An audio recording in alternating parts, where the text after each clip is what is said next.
आप शशि तरूर साहब के बारे में, इस डेलीगेशन के बारे में देख लें, एक सिंगल लेजिस्लेटर ने उनको टाइम नहीं दिया। जरा देखिए, अमेरिका और पनामा जाना है, पनामा एंड आम्बलैंड साउथ जाना है, गियाना जाना है, ब्राजील जाना है, कोलंबिया जाना है। या तो फिर ये डंकी लगाने वाले इंडियंस के बारे में बात करना चाह रहे हैं वहां पे जाके, जो फंसे ने। इन कंट्रीज का टेररिज्म के साथ क्या? कोलंबिया ड्रग के लिए मशहूर है, आर्मी के लिए मशहूर है, वो रेबल्स उनके अपने गुरिल्ला वार। ब्राजील की जुबान ही उनकी कोई और है, गियाना खुद शिकार है। देखें, उनका अपना झगड़ा चल रहा है वेनेजुएला के साथ। हाँ, वहां पे एक मुसलमान भाईजान है, वो हो सकता है उसको भी दहशतगर्दों के भाई बना दें, फौजिया कुरैशी की तरह। इरफान साहब प्रेसिडेंट, प्रेसिडेंट वहां वो दाढ़ी रखी उन्होंने, उनको क्या बताएंगे आप? उनको यही कहा जा सकता है ना, बीजेपी के और दूसरे लोग यही कह सकते हैं कि तुम दहशतगर्दों के भाई हो, फौजिया कुरैशी तुम्हारी बहन है। इस पाकिस्तानी मूल के नफरती कीड़े को ये दिखाना जरूरी है कि वहां पर शशि थरूर किससे किससे मिले हैं। ये जो तस्वीर आप देख रहे हैं, ये deputy secretary of state Christopher Landau हैं, इनसे इनकी मुलाकात हुई है। इसके साथ साथ वहाँ पर रो खन्ना, जो कि भारतीय मूल के सांसद हैं और भारतीय कॉकस के प्रमुख सदस्य हैं। मार्क वीजी है, ये भी भारतीय कॉकस के पार्ट हैं। रिच मैककॉर्मिक हैं, ये भी भारतीय कॉकस के डिप्टी प्रेसिडेंट हैं। इन लोगों के अलावा बहुत से ऐसे लोग थे, उनसे इनकी मुलाकात हुई है और शशि थरूर ने अपनी बात को रखा है और ये बताया है कि जिस तरह से आप 9/11 के हमलों के दौरान रोए थे, वैसे भारत भी ऐसे आतंकवादी हमलों से जूझ रहा है और लगातार पाकिस्तानी आतंकियों का निशाना बन रहा है। तो ये दिखाना जरूरी था कि भाई, जो दर्द तुमको 9/11 के दौरान हुआ था, वही दर्द से हम भी गुजरे हैं और इसीलिए ऑपरेशन सिंदूर को किया गया है। और ये बेवकूफ, जिसे भारत में इतना प्यार मिला था, इतना सपोर्ट मिलता था, आज ये जहर उगल रहा है।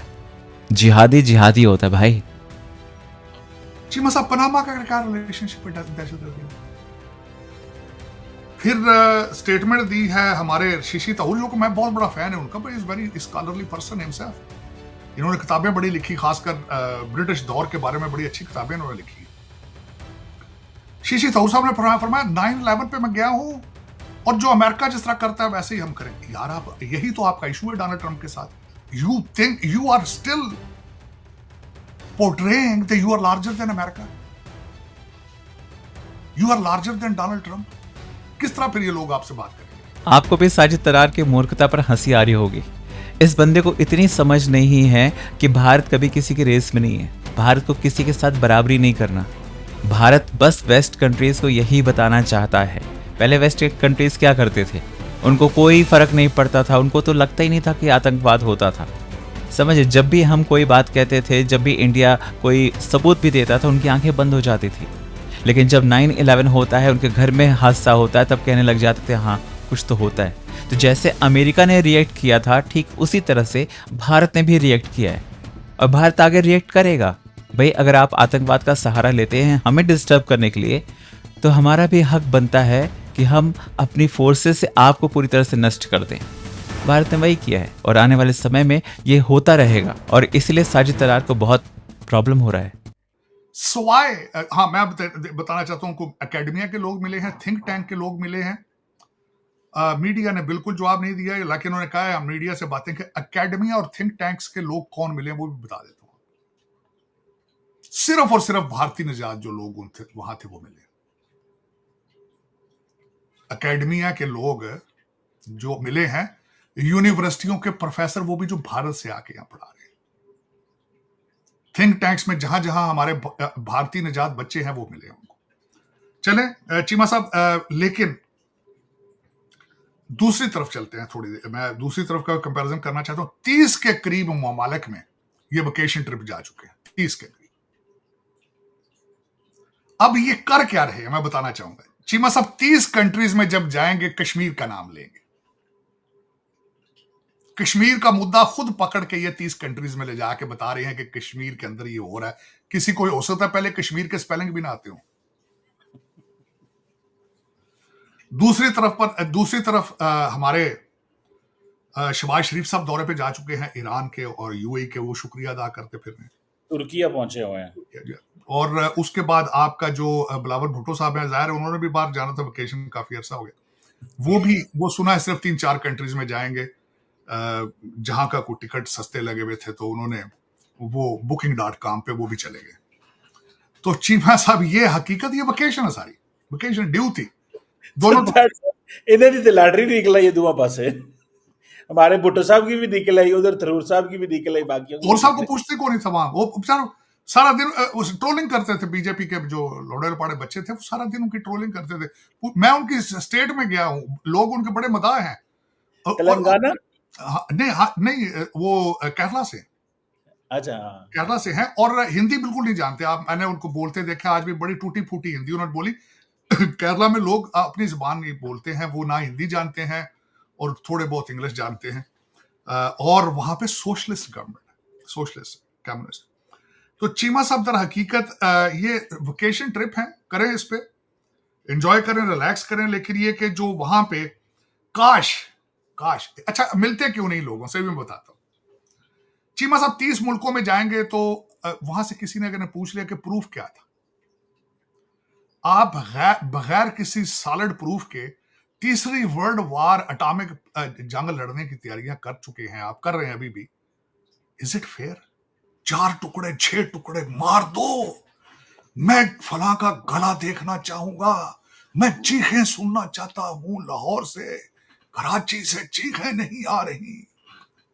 तो 4-4 मिलियन व्यू है, 4-4। चलो देखो, चीखें सुनो, चीखें। और ये मीडिया की वार, जंग सिर्फ मीडिया की थी। चाइना को फेस करो ना, चाइना का बायकॉट करो। मैं तो कहता हूं, इतनी ज्यादा नफरत दूसरे लोगों से करते हो। पाकिस्तान तो एक छोटा सा पीस है।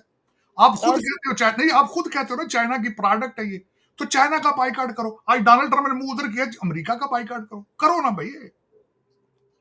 मैं तो कहता हूं करके दिखाओ, कहता हूं। इस वक्त जो जिस ट्रैक पे जा चुका है इंडिया,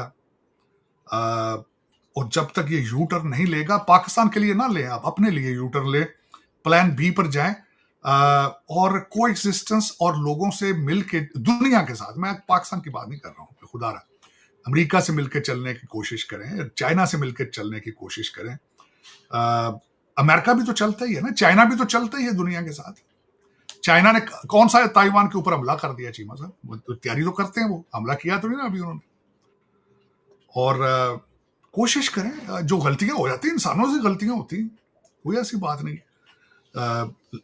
आपने दुनिया को वन वे सड़क पे चलाया है चीमा साहब। आप दुनिया आपके साथ नहीं चल रही है तो दुनिया को भी सेकंड चांस दें कि आप जिस तरह आप मालदीव का बाइकआउट तो कर सकते हैं, करें। आप पाकिस्तान का हो गया, अमेरिका का करें ना। करना है तो भाई करना है तो चाइना का करो, किसी कंट्री का करके देखो सिस्टम, अपना कोई सिस्टम फाइनेंशियल बना लो यार। कोई जिस तरह रशिया को उन्होंने निकाला था, अब दूसरा है कि इस वक्त मूवमेंट चला रहे हैं, फेटअप से निकाल दें जी पाकिस्तान।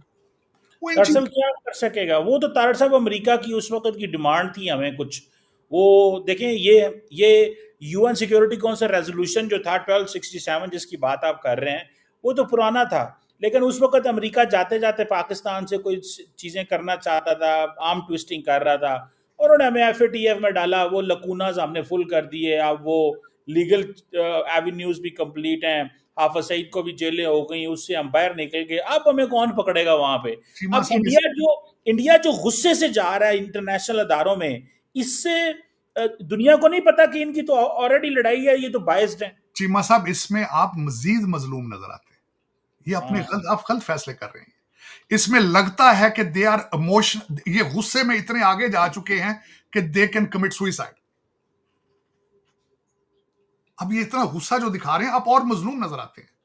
मैं यही इनको कहता हूं कि खुदारा कोई इसमें थोड़ा सा चेंजेस करें इनमें। Now you are hurting yourself, you look bad now. भाई हमारी इमेज को कितना नुकसान हो रहा है, कितना नहीं हो रहा है, इसके बारे में सोचने की जरूरत आपको नहीं है। और रही बात सबूतों की, भारत ने लगातार सबूत आपको दिए हैं। बात यह है कि हम छोड़ो, आपके जो नेता है ना, वो खुद ही सबूत देते रहते हैं। पुलवामा के बारे में बात करें ना, आप पुलवामा के बारे में आपके ही मंत्री ने आपकी ही संसद में खड़े होकर करा था कि पुलवामा हमारी सबसे बड़ी जीत है। इससे बड़ा सबूत और क्या चाहिए? और भारत ने हमेशा सबूत दिए हैं पाकिस्तान को, और ये तक कहा है कि भाई अगर आपको चाहिए तो आप आइए हमारे इलाके में, हम आपको दिखाते हैं किसने क्या किया। ये तक भारत ने एक बार किया था, लेकिन शायद वो हमारी गलती थी, ये चीज़ें नहीं करनी चाहिए थी। और अंतर्राष्ट्रीय लेवल की अगर आप बात कर रहे हैं, अमेरिका को भी पता है कि भाई आपके तार कहाँ कहाँ से जुड़े हैं। अमेरिका जब ओसामा बिन लादेन को ढूंढ रहा था तो कहाँ मिला था? आपके ही घर में मिला था ना। लेकिन आज वो अपनी आंखें बंद कर ले तो अलग बात है, क्योंकि भाड़े के टट्टू भी तो चाहिए। और कहाँ से मिलते हैं? आपकी फौज से मिलते हैं। आपकी फौज भाड़े के टट्टू प्रोवाइड करती है। कहीं मरना होता, कहीं जिहादपन करना होता है ना, आतंकी तो है ही है, लेकिन आपकी फौज भी कम नहीं है, और इसीलिए कई बार वो कुछ बोलता नहीं है। बाकी आज जिस तरह से आप बातें कर रहे हैं ना, ये बातें सुनने के बाद ना मुझे लगता है कि बहुत सारे भारतीयों के आंखों पर जो पट्टी बंधी हुई थी वो खुल गई होगी कि हमें ऐसे भी लोगों से बचने की ज़रूरत है।